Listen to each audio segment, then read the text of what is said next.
Construction is already well underway for the new LGBTQ plus museum, but next door in the Historical Society, in their auditorium for the official groundbreaking, there was no shortage of both excitement but also anxiety. I know that our people have been going through it over the last few weeks, right?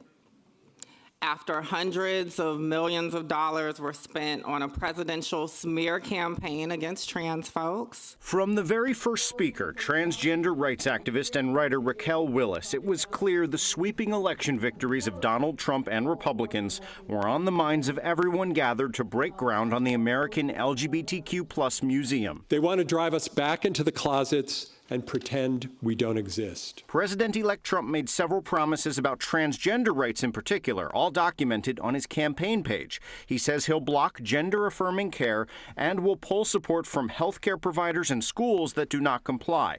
Plus, Mr. Trump says he'll push laws to only recognize the genders of male and female and push to ban people born biologically male from playing female sports. No serious country should be telling its children that they were born with the wrong gender, a concept that was never heard of in all of human history. Nobody's ever heard of this, what's happening today. We did reach out to several New York Republican officials to find out which policies, if any, they'd support. None issued statements nor made themselves available.